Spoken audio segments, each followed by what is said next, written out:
আগামী ডিসেম্বর মাসে আরো ১৬ লক্ষ প্রান্তিক মানুষকে বাংলার বাড়ি প্রকল্পের প্রথম কিস্তির ৬০,০০০ টাকা করে দিতে চলেছে রাজ্য সরকার। ইতিমধ্যে তালিকাভুক্ত উপভোক্তাদের ফের একবার করে যাচাই করে নেওয়ার কাজ শুরু করলো রাজ্য সরকার। এই মর্মে বিজ্ঞপ্তিও জারি করেছে রাজ্যের পঞ্চায়েত দপ্তর। আজকের আপডেটে আলোচনা করব বাংলার বাড়ি প্রকল্পের দ্বিতীয় পর্যায় সম্পর্কে যে নতুন তথ্য সামনে উঠে এসেছে তা নিয়ে। নমস্কার বন্ধু, আপনাদের সাথে আমি অনিমেষ। আপনারা এখন দেখছেন কুন্ডু টেলিকম ইউটিউব চ্যানেল। চলুন শুরু করা যাক আজকের আপডেটটি।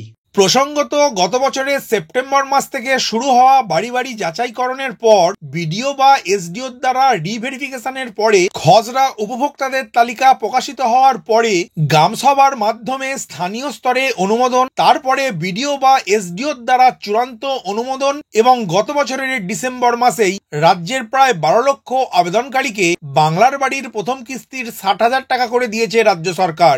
ওই টাকা পেয়ে যে সমস্ত উপভোক্তা পাকা বাড়ি তৈরির প্রথম ধাপ লিন্টন পর্যন্ত গাঁথনি দিতে পেরেছিলেন, তারাই এই বছরের ডিসেম্বর মাসে গিয়ে দ্বিতীয় কিস্তি বাবদ ৬০,০০০ টাকা করে পেয়েছিলেন। এখানে উল্লেখ করার মতো বিষয় হলো, কেন্দ্র পিএম আবাস যোজনার তালিকায় গরমিল থাকার অভিযোগ তুলে নিজের অংশের টাকা বন্ধ করে দেওয়ায় গ্রামীণ এলাকার মানুষের জন্য বাংলার বাড়ি প্রকল্প চালু করেছিল রাজ্য সরকার। গত বছরের ডিসেম্বর মাসে প্রথম ধাপে ১২ লক্ষ উপভোক্তাকে পাকা বাড়ি তৈরির ৬০,০০০ টাকা করে দুটি পর্যায়ে মোট ১,২০,০০০ টাকা পেয়ে বাংলার বাড়ি প্রকল্পের উপভোক্তারা প্রকল্পের কাজ সম্পন্ন করেছেন। রাজ্যের মাননীয় মুখ্যমন্ত্রীর কথা মতো এবার শুরু হতে চলেছে বাংলার বাড়ি প্রকল্পের দ্বিতীয় পর্যায়ের কাজ।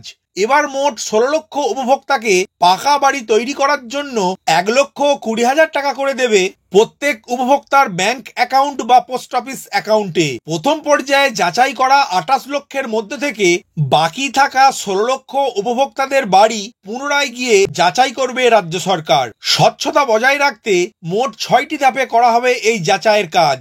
তবে সবথেকে গুরুত্বপূর্ণ বিষয় হলো, নির্বাচিত উপভোক্তাদের নামের খসড়া তালিকা টাঙিয়ে দেয়া হবে। আগামী ৩রা নভেম্বর থেকে ১০ই নভেম্বরের মধ্যে পঞ্চায়েত সহ জেলার সমস্ত গুরুত্বপূর্ণ অফিসে টাঙানো হবে এই তালিকা। তালিকা প্রকাশের পর আশা আপত্তি অনুযায়ী তা সংশোধন করে গ্রামসভার মাধ্যমে পাস করাবে জেলা প্রশাসন এবং চূড়ান্ত অনুমোদন দেবে এই প্রকল্পের জন্য গঠিত জেলা স্তরের কমিটি। এই সমস্ত প্রক্রিয়া শেষ করে ৩০শে নভেম্বরের মধ্যে উপভোক্তাদের রেজিস্ট্রেশন করিয়ে ফেলা হবে রাজ্যের তরফে, যাতে ওই ১৬ লক্ষ উপভোক্তা এই বছরের ডিসেম্বর মাসেই পাকা বাড়ি তৈরির প্রথম ধাপের ৬০,০০০ টাকা করে পেতে পারেন। তবে প্রথম পর্যায়ের মতোই দ্বিতীয়বার এই প্রকল্পে টাকা দেওয়ার ক্ষেত্রে যাচাই প্রক্রিয়ায় বিশেষ গুরুত্ব দিচ্ছে রাজ্য সরকার।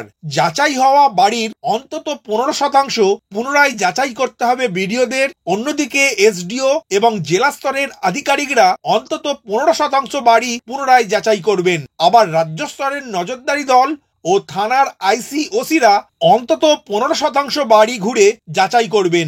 এছাড়াও রাজ্যের অর্থে তৈরি পাকা বাড়িগুলির কাজের গুণমান খতিয়ে দেখবে সোশ্যাল অডিট টিম। উপভোক্তার বর্তমান বাড়ি বা জমির জিও ট্যাগিং করবেন তারা। মোট কথা, ২০২৬-এর বিধানসভা ভোটের আগেই ১৬ লক্ষ উপভোক্তা যাতে তাদের মাথার উপর পাকা বাড়ির ছাদ তৈরি করতে পারেন, এই বছরের ডিসেম্বর মাসেই তার কর্মকাণ্ডে সামিল হতে চলেছে রাজ্য সরকার। ভিডিওটি প্রথম থেকে শেষ পর্যন্ত দেখার জন্য ধন্যবাদ। এই ইনফরমেটিভ আজকের আপডেটটি আপনার বন্ধু ও পরিচিতদের জানাতে বেশি বেশি করে শেয়ার করবেন, আর অবশ্যই কমেন্ট করবেন ভিডিও সম্বন্ধে আপনার কোনো ডাউট বা জিজ্ঞাসা থাকলে, এবং আপনার কোনো মতামত জানাবেন। ভালো থাকবেন, সুস্থ থাকবেন।